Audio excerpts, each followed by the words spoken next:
Mbak Dona, Dona. Yang kakak aku? Mbak Supri. Mbak Supri, oke. Wow, sampun sarapan sekarang Mbak? Oke. Alhamdulillah ya Mbak.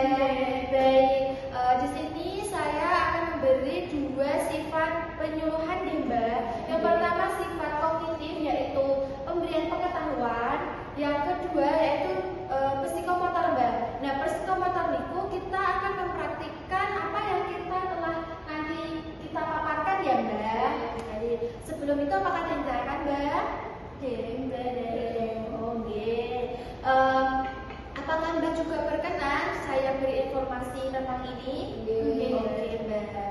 Baik, selanjutnya di sini saya mengambil tema lansia tangguh 6 langkah rahasia bebas khawatir jantung Mbak.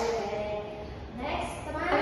Baik Mbak, untuk definisi keseimbangan dinamis pada lansia di sini kami mengambil kemampuan tubuh untuk tetap stabil dan mengontrol pertahanan posisi saat kita melakukan gerakan atau berpindah tempat nih Mbak. Lalu pentingnya bagi kita menjaga keseimbangan tubuh itu yaitu biar kita tetap bisa mandiri Mbak saat melakukan aktivitas sehari-hari seperti berjalan, naik tangga, atau bangun dari kursi ke tempat yang lain ya Mbak. Next guys. Lalu apa sih Mbak alasan mengapa lansia itu perlu latihan? Nah, yang pertama itu ada proses penuaan Mbak. Di sini akan terjadinya penurunan fungsi organ tubuh seperti sistem otot, saraf sendi, penglihatan, dan sistem keseimbangan ya Mbak. Lalu yang kedua yaitu pasti jika kita sudah lansia itu resiko jatuhnya maksimal banget ya Mbak. Mbak, di sini saya mengambil alasan mengapa lansia perlu latihan sih. Nah, di setiap lansia itu ada proses penuaan ya Mbak. Seperti kita ini ya, kita akan mengalami penuaan juga kan Mbak. Nah, di sini akan terjadinya penurunan fungsi Mbak pada otot, sendi, sistem keseimbangan, sampai penglihatan Mbak. Nah, itu yang pertama proses penuaan Mbak. Yang kedua yaitu ada resiko jatuh. Saat tua kita kan tidak tahu ya Mbak, badan kita akan tetap tegap seperti ini atau akan membungkuk.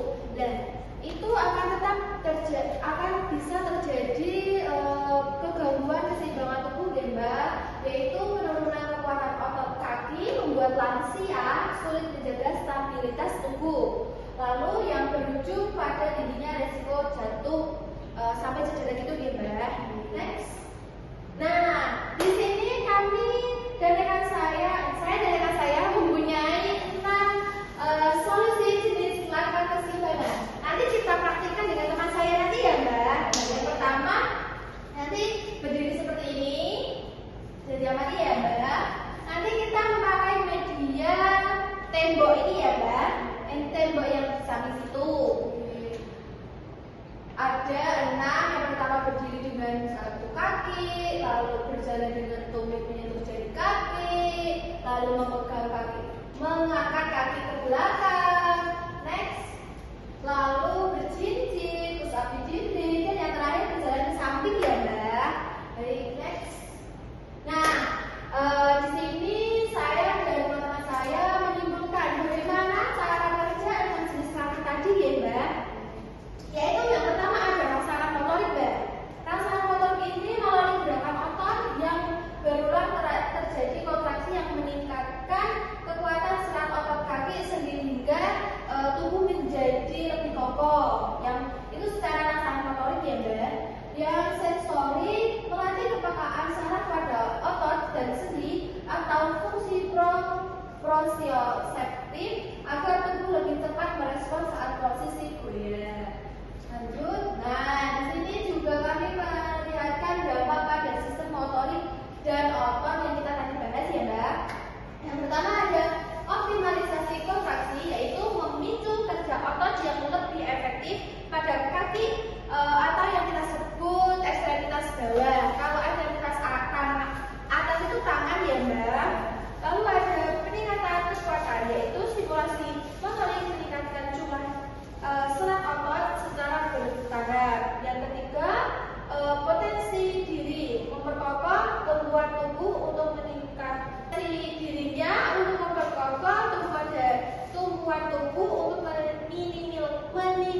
kedua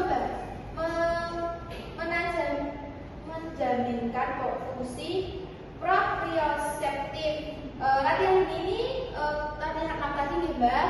Memberikan rangsangan pada saraf di otot dan sendi sehingga tubuh lebih peka dalam mendeteksi posisi dan gravitasi, ya. Yang kedua ada optimasi sistem tubuh, yaitu membantu mengompensasi penurunan fungsi akibat penuaan pada sistem vestibular atau telinga dalam dan somatosensori. Oke, yang selanjutnya ada dampak psikososial dan keamanan.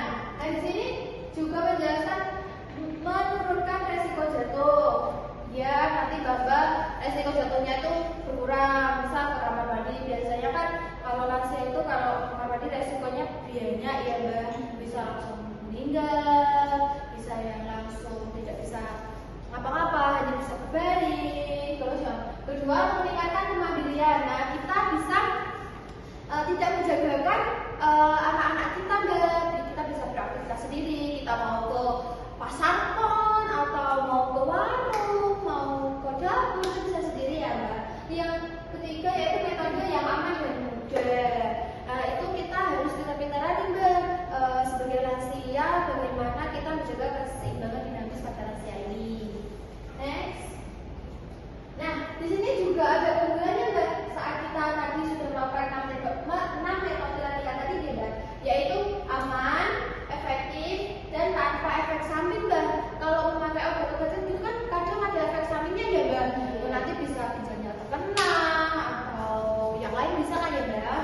Lanjut next. Nah, kita sudah di sesi kesimpulan ya Mbak. Jadi pada beberapa penampilan tadi, keseimbangan tubuh merupakan intervensi yang telah dilakukan oleh perawat-perawat dengan non-variabel yang aman, mudah, dan efektif untuk meningkatkan keseimbangan dinamis pada lansia Mbak. Latihan ini juga dilakukan tidak 1 jam 20 menit itu Mbak, cuma 20 menit sebanyak 2-3 kali seminggu sekali ya Mbak, dengan memberikan stimulasi motorik untuk meningkatkan kekuatan saraf otot kaki serta stimulasi sensorik untuk menajamkan fungsi proprioseptif atau saraf sendi.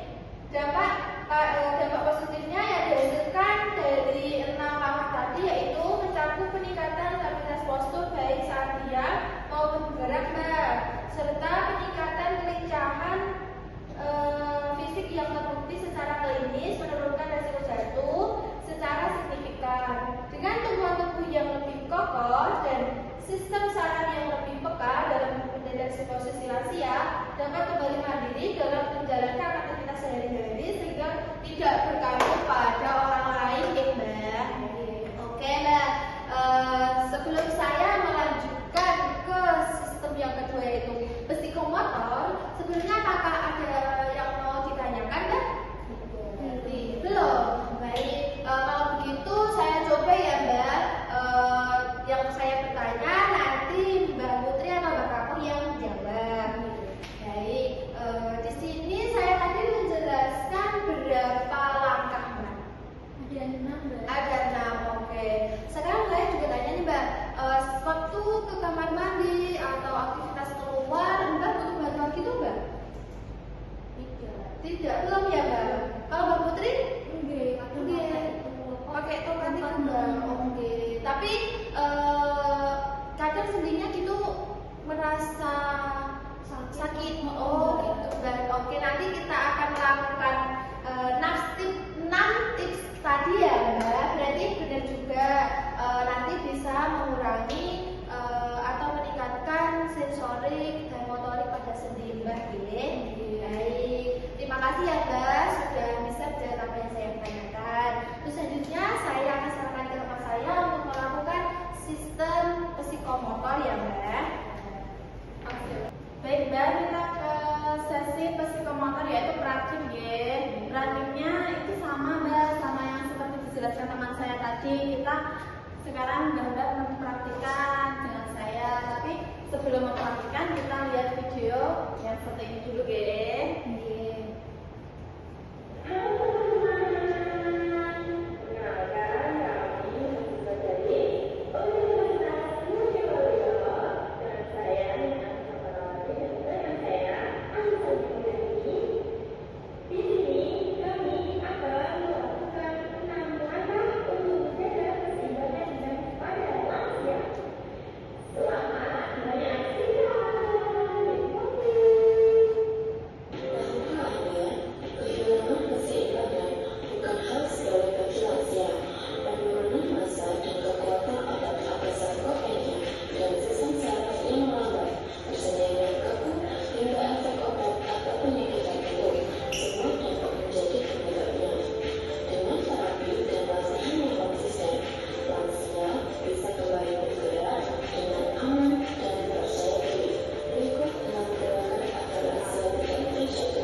Nah, Mbak, ini kan sudah di tembok. Nanti tangannya lurus, tidak boleh menengok. Bisa diperhatikan, Mbak. Nah, lurus. Nanti kakinya bisa angkat satu. Nah, satu. Dihitung sampai 5 detik. 1, 2, 3, 4, 5. Nah, diturunkan, Mbak. Ganti kaki yang satunya. 1, 2, 3, 4, 5. Diulangi kembali dengan kaki yang satunya. 1, 2, 3, 4, 5. Diturunkan kembali. Naik lagi. Hitungan 1, 2, 3, 4, 5. Nah, ini bisa kita lakukan sebanyak 8 kali, ya, Mbak. Baik, kita selanjutnya ke gerakan yang kedua. Nah, Mbak, yang kedua nanti kita bisa melakukan di sebelah sini saja, karena ini berjalan dengan tumit menyentuh jari kaki. Kita praktekkan, ya, Mbak. Mbak bisa ke sini, amin, Mbak. Ini bisa berjajar. Nah, nanti Mbaknya bisa berdiri tegak. Selanjutnya berjalan, tapi bukan berjalan biasa, Mbak. Jadi ujung jari kaki lain pas jalan, ujung jari kakinya nempel, saling nempel. Ini, Mbak. 8 langkah. Satu, Mbak. Oke, monggo dicobi. Nempel 1, 2, 3, 4, 5, 6, 7, 8. Nah, bangun. Sekarang ya, ya, ke gerakan yang ketiga. Nah, gerakan yang ketiga ini kita butuh media, yaitu kursi, Mbak. Nanti saya bantu mengatakan kursinya.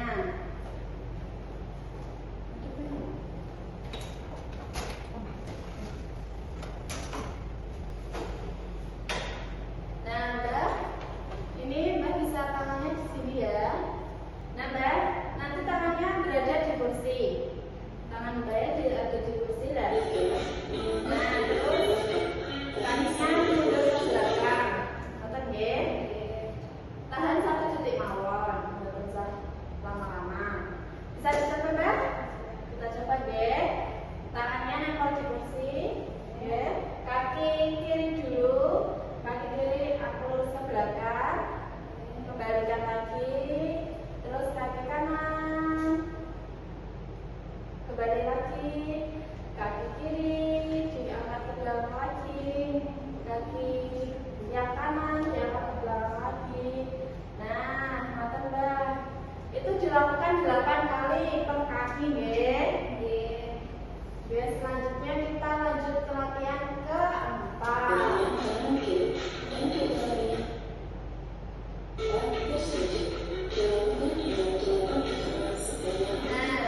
ini keempat, yaitu gerakannya berjinjit. Berjinjit sama, Mbak. Tangannya masih di sini, cuman beda kakinya, cuman berjinjit saja, berjinjit Saged. Nggih, monggo dicobi Mbak berjinjit. Berjinjit 1, turunkan. 2, jinjit lagi, turunkan. Jinjit lagi, turunkan. Jinjit lagi, diturunkan. Ampun. Ini dilakukan 8 kali ya Mbak nanti. 8 kali sama kayak sebelum-sebelumnya. Lanjut kita ke gerakan yang kelima. Push up dinding, kita kembali ke dinding lagi Mbak. Ini Mbak saya contohkan terlebih dahulu. Jadi kita menghadap ke dinding lagi, sama seperti yang gerakan ketiga tadi. Ketiga kita tangannya tempelkan, tidak boleh menekuk. Lanjut kita maju seperti ini, tapi kakinya membuka. Nanti ya 1, 2, 3, 4. Nanti ya Mbak saged. Moga dicobi. Tangannya lurus, kakinya agak membuka ya Mbak. Lalu maju dulu 1, maju lagi 3. Lanjut, terus Mbak dilakukan sebanyak 8 kali. Sampun. Selanjutnya ke gerakan yang terakhir. Nah Mbak, yang keenam ini yang terakhir, berjalan ke samping. Berjalan ke sampingnya begini ya Mbak. Buka, tutup. Buka, tutup. Nonton ya, saged. Coba dicoba Mbak.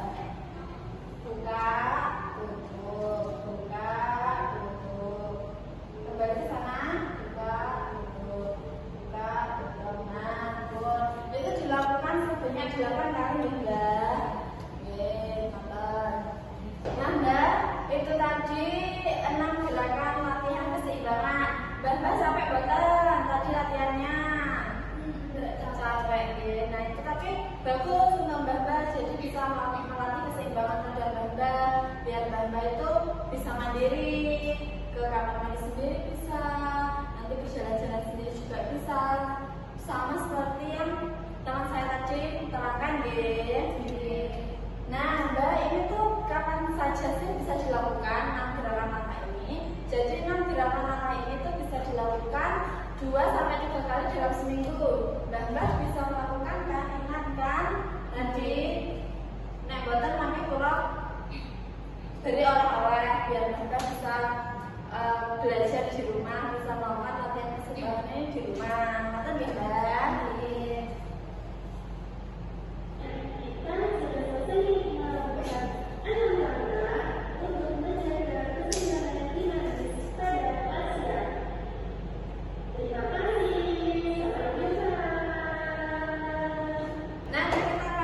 Kembali teman kita di sini, kita sudah di penghujung acara. Baik Mbak, kita kembali lagi ya Mbak dengan saya. Bagaimana Mbak tadi perasaannya setelah kita melakukan 6 langkah menjaga keseimbangan dinamis pada laser? Capek Mbak nanti ini loh. Oh, oke. Mungkin kalau kita melakukan dengan terbiasa, mungkin kita bisa mengurangi rasa itu ya Mbak. Sebelum kita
mendengarkan kami berbicara tentang penyuluhan tersebut ya Mbak. Sampai berjumpa kembali Mbak.